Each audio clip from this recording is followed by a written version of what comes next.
coming down. I never liked it on the ground. I'm not coming down. I want to go higher, higher, higher than this. Hello, this is Rebecca Fleetwood-Hession, host of the Badass Women's Council podcast, and I'm glad you're here. Today we have on the show Kris Taylor, who is an independent consultant and has written a book about independent consulting. Imagine that. The book is titled Owning It, and we're going to dig into a lot of the research and some of the details that she shares in the book that could maybe help you to decide if that's a path that you might want to take. Here we go. Hey, Kris, how's it going? Good. Thank you for being on today. I'm excited. I'm excited to talk to you. I'm excited about the work you're doing, and I'm excited to share a little bit about the work I'm doing. Excellent. So you have a new book coming out, which I want to talk about today. Just start off with our listeners and give us a little highlight reel of why you wrote the book. So before we even talk about the content itself, why did you write it? Because I'm in the middle of writing one right now. It is not something that is doesn't come easy, especially when you're working and doing all the other things. Like, you have to really want to know why you're doing something to get through what it takes to write a book. So why'd you do it? Yeah, I asked myself that question several times in the middle of it, especially, I love it. Elizabeth Gilbert talks about you always have to have a shitty first draft. Well, I had a shitty first draft and then a shitty second draft. And so the book that emerged, I like, but it took 3, throw everything out. But my reason and the thing that kept me going is I've had just a wonderful opportunity in the last 15 years to own my own career. The title is Owning It, by stepping into a career as a professional consultant, a professional independent consultant. And I've learned a lot along the way. I've learned what to do, what not to do, why this is a good choice. And so this book is an opportunity for me to share what that career journey has been like for others, in the hope that for those that it's right for, it offers some education, some encouragement, and some information that I didn't have going in. That plays really well into some research that I just stumbled upon recently, that for a woman who is thinking about being promoted or wanting to excel in her career, that 48% of the reason why she wants to be promoted is to be a role model and share what she's learning and has learned with others, which isn't the same percentages. There's still a percentage for men, but for women, it's much higher. I think for men, it's 20 some. So you have absolutely just nailed that immediately to say, you've learned a lot. And there were things that you wanted to share with others so they enjoyed the benefits and didn't maybe have as many of the struggles. Yeah, if they can be a little bit smarter, get there a little bit faster, that's all good. I love that. We all need that desperately. So many people that I run into in the last couple of years have either said to me, I'm thinking about starting my own business, or I'm thinking about writing this book, or I'm thinking about where you just sense that there's some either discomfort in their current reality or just some dream or desire that has been planted on their hearts about wanting to do this entrepreneurial thing. And so it sounds like to me, I can't wait to read the book. It just came out, but it sounds like to me, this might be a great guide for them in helping to make that decision. Is that fair? That's very fair. The focus of the book really talks about people who are dreaming about or just launching their careers as independent professional consultants. Those folks that want to set up their own brand and have their own identity and do their own work. That's not to say that other people might want to consult by going with an agency or do other types of consulting, but this is really folks who want to consult, speak, coach, and they want to set up their own brand and run their own small business. Mm-hmm. And it's easier to do that than it's ever been, which is different than saying it's easy to do that. Let me clarify. Being exactly where in this space of, 3+ years of running my own business. I'm not professing easy by any means, but it is easier to begin if you choose to. In fact, you share a statistic about the percentages of people that are going to be launching out on their own. Tell us, by 2028, over 50% of the workforce will be independent. Isn't that was a number that surprised me. We commissioned some market research to help us think about this book, and so that it's not heavy statistical, but I wanted to ground it in broader than just my experience. And right now, 40% of us are working independently. Is it 40%? I was just going to say, do you know what it is? Isn't that amazing? Interesting. Yeah, it is. And another interesting statistic that we stumbled on is that when folks, women or men that are doing independent consulting, that have gone out on their own, are asked if they would go back and work with an employer, a majority of them say they would not go back for any amount of salary. So I think that's compelling too, about the reasons that are pulling people into this. Some of it's income potential, some of it's being able to do the work that you love, some of it's control and flexibility. There's a whole lot of reasons. I particularly love the challenge of it and the variety of the work. So there are a lot of different reasons, but they're very compelling, I think, especially for high achieving women. Amen, sister. I'd be in that camp. Yeah. I've always said that I will do whatever it takes to provide for me and my family. I look good and green. I'll go barista at Starbucks. I'll bartend. I'll wait. I'll do whatever it takes to provide my family. But given the choice to continue to do the hard work of being an entrepreneur versus good work for somebody else, absolutely, hands down. Yeah. I'm with you. I am with you. I always just thought that was because I was just a little glutton for punishment, kind of weird, but it sounds like I'm more common than that I thought. So let's say that our listeners are now, their interest is really piqued and they're thinking, oh my gosh, that's me. I have been thinking about doing my own thing. I'm going to get this book. Give us a couple of nuggets of things that they can anticipate getting from the book. What's going to be really helpful for them, and maybe what might surprise them as they read the book? Yeah, that's a great question. There are lots of good things they're going to get with the book, but they will get a better understanding of today's workforce and where it's evolving. And why this becomes a more viable career choice, and the forces that are increasingly going to make that so. So that's the more academic, intellectual piece. I then share the reasons that people do this. I share the traits that people who are successful in this share. I share some warning signs. There's a great chapter where I talk about why people would want to hire you. So it's, in essence, helps you build your business case.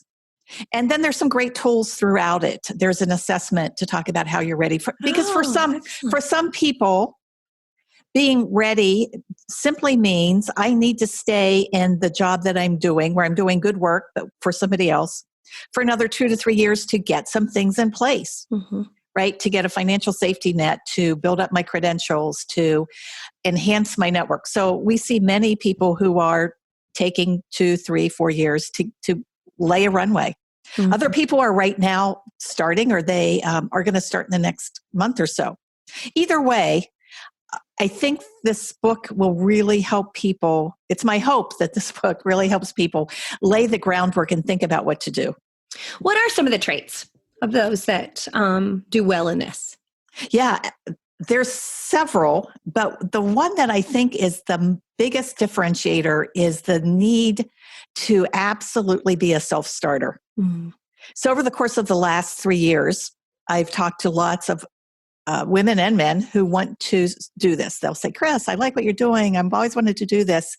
And usually at the end of every conversation, this is what comes from being a coach, is we talk about what's your next step? What's the one thing you're going to do? And I can almost tell immediately, there are people that immediately follow through. They make things happen. Even though they're working 60 hours a week, they still find a way to move things forward. And the others that keep deferring, that they're going to wait until they hit the magic number so they can retire. They're going to wait until the kids get out of college. So there's the dreamers, and then there's the people who dream and do, and the people that just keep dreaming.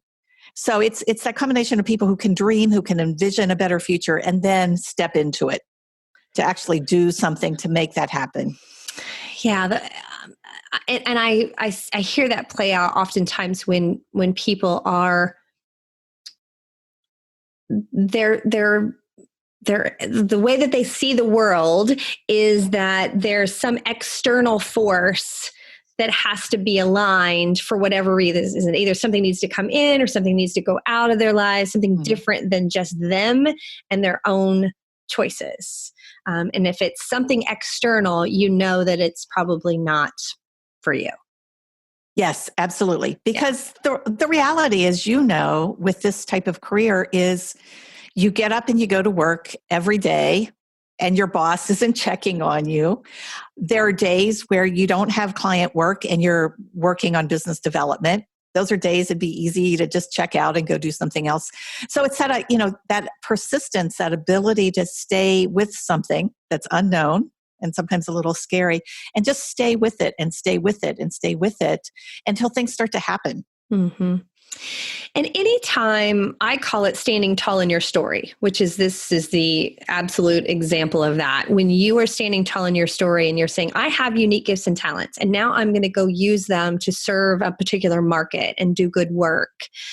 The minute we do that, what I refer to as the little bitch in our head starts to get really loud and annoying, and she lies a lot. And she starts to, wreck our confidence on certain days. Is that something that you've experienced? Oh, yeah. I don't know how you do something creative, something big, something this personal without that person talking to you. I call it resistance in the book. There's a whole chapter about how to overcome resistance. Good. But it's interesting to talk back to that person a little bit or figure out what they're saying. For me, it was self-doubt. And I remember vividly, I put in my notice at my employer. I had about 6 weeks to get things together before I was starting. And things were just starting to take shape. And I went to a professional meeting and I was pretty excited to tell them I was doing this thing.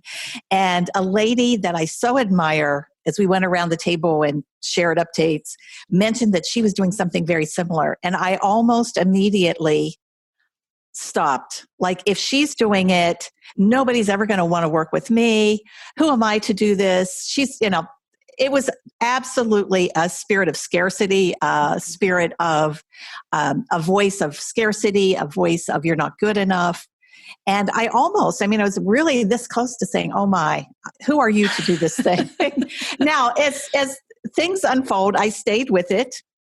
About a year later, she decided that she was much happier being employed by somebody else, and she has a wonderful career with a great employer. And 15 years later, I'm still doing this thing. Oh, I love that. I love that. I have to know, in that moment, did you still share that you were going to do it? I mumbled something really bad. Like, rah, rah, rah, rah, rah. Yeah. Oh, I love that you're just as human as the rest of us. Yeah. Yay. So today, 15 years in, successful, year-over-year growth, you've proven yourself time and time again.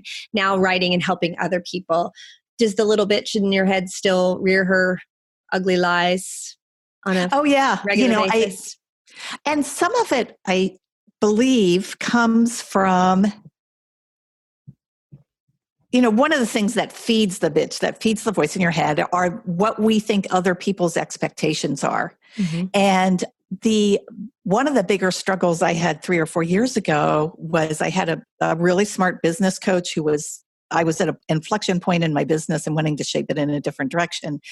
And she kept pushing me to grow, grow, grow. And I had all this inner resistance. And I finally realized that for me, it wasn't about, it was about purpose and not profit.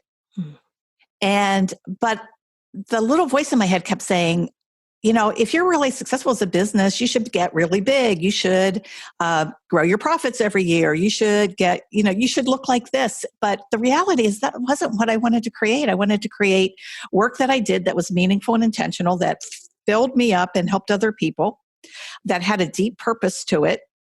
And I wanted that to be first, the purpose to be first. And then the profits I figured would come from that.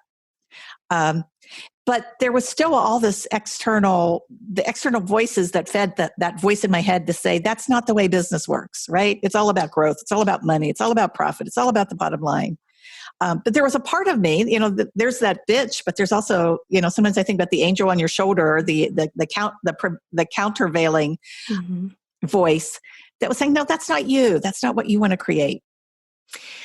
Absolutely. And I very much believe that when that little bitch in my head is angry, and it is the battle of good and evil, right? Because I do know that when I started this business, I prayed for God ideas, not good ideas, for about a year. And so I knew that what I was wanted to do and was embarking upon was a journey about my purpose and my calling and what I was put on this earth to do, to share these experiences. And so I know when that ugly voice gets loud, that it's resistance. It's dark and light. It's just being able to look at it and say, the light is way brighter than that darkness that she's trying to put onto me and my thoughts. So I love that it for you is meaning and purpose. I very much the same. And I struggled with this so deeply that I think it stalled me out for a full year of being able to get traction in my business in a way that I felt good about. Because I kept saying to myself, you have to do, and then I had this list of certain services and things that I should use or provide, or people won't think you're smart. And it was things that I had done in my past with the business. I worked on a team with Franklin Covey from the 4 Disciplines of Execution. So I had this script that played in my head that if I didn't do dashboard, scoreboard, execution work, I wasn't smart and no one would take me seriously. And finally, a really good friend and another consultant just looked at me and said, that's the dumbest thing I've ever heard. Like, you are smart, but just that thinking alone is dumb. Like, that's what's dumb about it. And he laughed. But to this day, his voice of reason in the midst of my chaos that I'd created in my own mind got me over the hump. Yeah. Don't you love it when those people say the thing that's exactly the right thing at exactly the right time? And then you go, how could it have taken me so long to figure this out? I got in my car, we had lunch together, and I thought, what was I thinking? So crazy. So when that voice gets you going and you're frustrated with something and you know that you're here running this business and writing these books and sharing what you've learned to live out the life you want to live, but what are the practical things that you do and that you teach people to do to get past that resistance, to understand it's part of the process? What's the advice you give people? Yeah. One of the things that I share that I think is really true, I've experienced over and over again, is that the voices get louder and more persistent as you get closer and closer to that thing that's really big. Oh, yeah. So there's a piece of not welcoming that voice, but acknowledging that voice is a natural part of the process and knowing that it's a signal that you're onto something. So first of all, acknowledge it for what it is. Know it's going to happen. Just know it's going to happen. There are a couple of things. Probably the most powerful is just to keep taking that next step. You tell the voice, you hear it, you're going to ignore it. Some people talk about putting it in the back seat. And then you say, I'm just going to do this one next thing, and then this one next thing. And the one next thing can be little, right? It could be meeting somebody, having a conversation, writing about it, doing a little bit of web research. As long as you keep taking those one next steps, momentum starts to pull you forward. So that's one way. I agree. And on both of those points, that I've now learned that is validation. that the more apprehensive I am or the voice is getting louder, I think, oh, I must be onto something good. Yeah. And that I call it, what's the next right choice? I think is important that you verify that it is a small thing sometimes, because one of the traps I fell into was over engineering things to the point of paralysis, right? Right. And so if you have that next right choice, that's easy to put into the next day or the next hour versus saying, I'm going to go strategize about, and I'm going to go build and I'm going to create and I'm going to research this. No, just do one more thing. Whatever one thing is, do the next right thing. Well, and especially for entrepreneurs and people selling their services into a market, you've got to go out and interact with the market to figure out what works and what doesn't. And at Leap, we've, I think, done an exceptionally good job. Now, people might look back at our journey and say, man, you guys really had some big mess ups. And we did. The first time we envisioned our services, we envisioned a 9-day retreat. You start at the beginning. By the end of the 9 days, you come out with a business plan, business cards. You really have your launch plan put together. And we actually even had a house booked at a beautiful location. And we ended up not filling it, having to eat the deposit. But all of that led us in a number of ways to understand our market better, to figure out how to right size it, to figure out what our curriculum looked like. So not always lost in that. It wasn't the right thing at the right time, but at least it got us started, right? You have to have those. And tell our listeners what Leap is. Yeah, absolutely. So a little bit of context, my 15-year consulting practice is in evergreen leadership. So we create customized leadership development programs, and that's my mainstay. And 3 years ago, as if I needed something else to do, but I felt compelled to do it, along with Katie McNamee, who was a student of mine at Purdue, who turned into an intern and now is a business partner, we started LEAP, which stands for Leverage Your Experience, Achieve Prosperity. And when we say prosperity, we don't mean material wealth, although consulting is absolutely a way to earn a wonderful income. The goal is to achieve a prosperous life, one that's full of the things that you want to have in it. And that can be downtime, that can be reflection time, that can be time for writing, time for family, whatever it is. So anyway, 3 years ago, we formed LEAP, and LEAP's sole purpose is to help people make the leap from, we say corporate to consulting, but sometimes it's college to consulting. Mm-hmm. Because one of the big trends is many people coming out of college, whether it's undergrad or graduate, are going directly into consulting and forgoing traditional employment. We do that through webinars, learning, personalized coaching, but we really help people for whom independent consulting is going to be a career path figure out how to do it with some support, to be a little bit smarter about it, and to get there faster.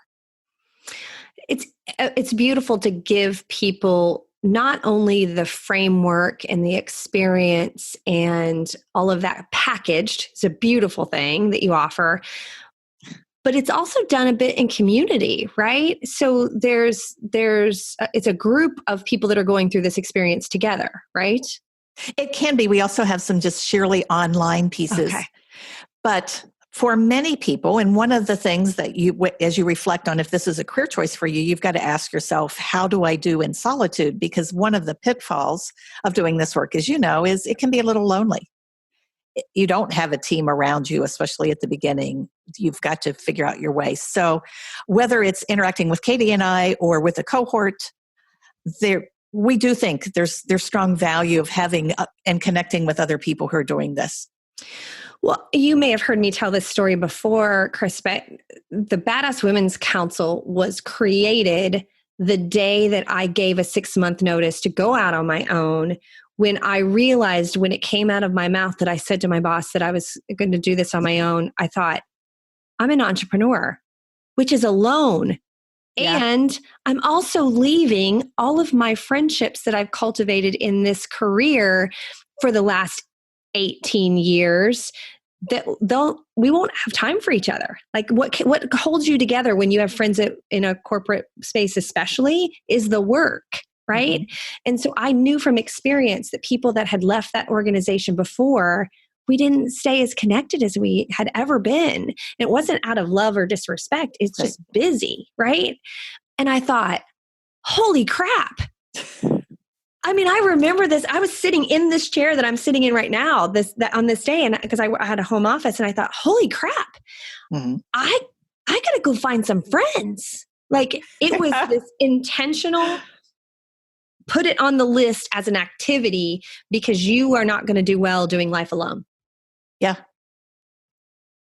Well, and I vacillate. I'm right on the scale between introversion and extroversion. So it's a nice mix for me. But even still, one of the things I strongly believe is to be successful as an independent consultant, you need a deep network. And so the way that we encourage people to do that, I've found works really well for me, is to just create around yourself this amazing network of people who either do the same or similar work, and stay connected with them in real and meaningful ways. Yeah, no, and that's exactly what I did. And once we got together, and I flippantly called us the Badass Women's Council. Of course, now it's become an actual thing.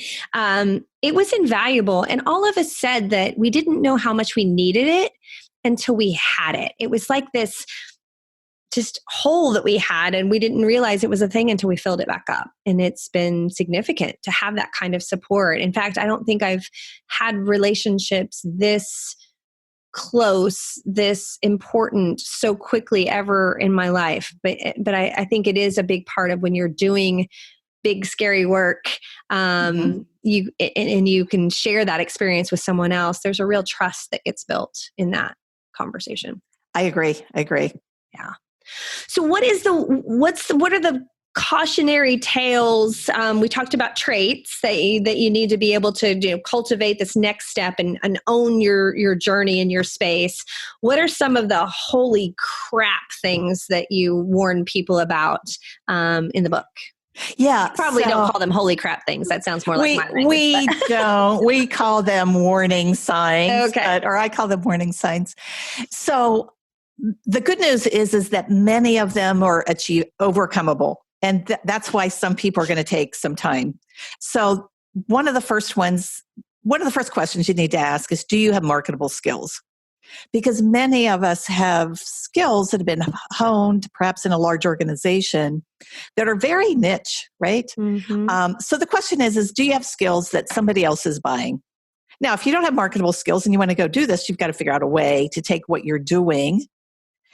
Great example is maybe you've got great IT skills, but you're working in either a very proprietary system that owns only in your company, or perhaps it's a language that's passé right now or going out of favor. I mean, you can do that. You can figure out how to get those skills under your belt. But so asking yourself if you have marketable skills, ask yourself how big of a financial safety net you have. Because as you know, there's a long way between starting and getting paid. Even if you have, and I was lucky enough to have a client before I left my company, even if you have that, the cash flow is different than a regular paycheck. And even with, at the beginning of this year, I hit a cash flow crunch. I had sold the most work I'd ever sold, but I had a couple teams of people working on it, and they wanted paid, and I hadn't gotten paid from the client. So a strong assessment of your financial situation and what do you need to do? How much of a financial safety net do you do? What do you do to build it? Which takes guts. I mean, and faith, and just, I'm with you. I mean, same scenario as well. Coaches needed paid on the project before the client paid, right? Right. And to be able to sit confidently and quietly in that scary space, to me, has been one of this, honing that skill has served me really well. Because panicking is just a rotten idea. The minute you start doing that, then you start making really dumb decisions that sometimes in this work you have to live with for months past. Like I took on some work that was just a horrifically awful rate out of desperation. And then I had to deliver on the work, making crap money when I should have been using that time to do the better work that I had been doing. But I made that decision in a cash crunch, desperate kind of situation that I lived with for months longer than I would have needed to. Right. Well, and there's one of the things that I believe is core to who I am and how I show up, but it's counterintuitive to the way we typically look at business, is the spirit of abundance and the spirit of things will work out if you can stay with them with calmness and certainty. And so a great example is, had a client for whom going in, we knew that they were financially shaky. Turns out that it got worse. I had out-of-pocket expenses of over $50,000 and they weren't paying anybody. And the other vendors sued them, complained, were awful and ugly. And I just stayed in touch with them and just let them know that I trusted that when they had enough cash that I would get paid. Now, I didn't just wilt away. Mm-hmm. In fact, it got to be like every 2 weeks, I would call the controller and say, hey, it's me again. Just don't want you to forget me and know that you're going to pay me. I'm just wondering where we're at. So as it turns out, I was one of the few vendors that got paid. But what held me through that, because that was an old shit moment, like, man, that's a ton of money to lose, is just this sense of, if I can hang in there with a spirit of generosity and abundance, it will all work out. Okay, so I love what you're saying about that, Kris, because in that moment, it would have been easy to go down the route of just panic and freak out, right? And you've already decided that you're in business for yourself. Yes, to make money. Yes, you provide a service that you should be paid well for, but you know why you're in it. And your why and your sense of purpose is more than just making money. You're here to use your gifts and talents. You're here to serve. And that's what stood out in that moment of potential crisis, was you looked at it as human being to human being, and abundance and all of these principles of humanity led you more than a business freak out. Absolutely. And I could tell story after story of where this spirit of abundance has enabled my business, made it richer and deeper. You know, you shared the story of doing underpriced work and still delivering it. And we all fall into that trap, I think. I'm into it tomorrow. Gave away a whole day for Real hardly time. anything. But you know, what you do is you just show up the best you can, and you throw out into the universe the best you have to offer, and know that in some way that gets reciprocated. Yeah. And I believe that having that spirit is a differentiator, that it shows up in that sales call. It shows up in that work that you do in a way that people want to work with you more when they feel that from you. I agree. And one of the things that I share is that it's important for you to select clients as much as they select you. So one of the criteria with Evergreen Leadership is I'm looking for bigger engagements and corporate partners to work with, is if they're not willing to partner with me and to adapt along the way, and if we're not operating in a place where there's free and open feedback, you need to find somebody else to work with. That's not me. Yeah. Absolutely. Having good sense of guardrails about who you want to work with. I think once I got there and I wasn't feeling that desperation of I'll take any work no matter what work, right? You know, you go through those first few months, you're like, yes, I'll do whatever you want me to do. Just pay me. Once you get some confidence built and you have that sense of guardrails about the kind of client that you work best with, it gets a whole lot more fun too. Oh, it does. It gets fun because you're working with the right people. It gets funner because at the same time you're honing the type of work you want to do. And, you know, I was the same as you. I did some crazy, stupid projects at the beginning. Did them well, not projects I enjoyed. Did some technical writing and some other kind of learning and development things. So it's a combination of doing more work that you really want to do with the people you want to do them with in ways that really matter. And so over time, it doesn't happen day one or maybe even month one or year one, but over time, as long as I love your focus on reflection, because I think as long as you keep reflecting on that and keep fine tuning and shaping it, you turn out that, you know, you've created this career that's a fit for you. That's a really nice fit for you and for the world. Yeah, agreed. And if you're doing it just for the money, you're going to put in the kind of hours that aren't good for you and your family and your well-being. To me, that's the difference. I describe it as the difference between striving and thriving. If you're in it just to make the money and strive, get as much money in the bank, and then someday far in the future, I'll go live a really great life, like you've missed the point. That's right. That's not it. Because I live a very great life almost every day. It's not perfect, but dang, is it good. I love that. Yeah. Gosh, we should probably end on that high note. Yeah. So I will post in the notes all the places that people can get in touch with you, and make sure that they go buy the book.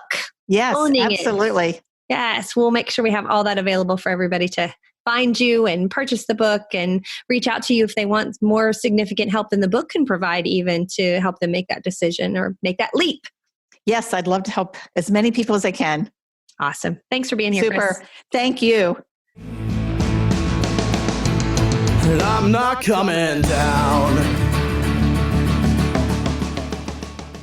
Thanks so much for being here today. And if you haven't done it yet, it's time to subscribe and write a review for the Badass Women's Council podcast. And if you're looking to connect with other high achieving women, go to badasswomen'scouncil.community. And y'all, I created our own little spot, our own little place to hang out, ask questions, and meet each other. So jump in. There, I will provide some video content and some great questions for us to share information that can help us all be better. Can't wait to meet you there. Your reflection question for today is, and I'm going to make this general because not all of you are thinking about starting your own business, but there is something that Kris shared that I think is an important reflection question is, what's your level of self-starter? Do you own it in your career in general, whether it's one that you run yourself or work for somebody else? I think owning it is an interesting thing to reflect on, whether it's your business or someone else's. We own our career. And how are you doing with that? Thanks so much. Make it a great day. I'm not coming down. I never left it on the ground. I'm not coming down.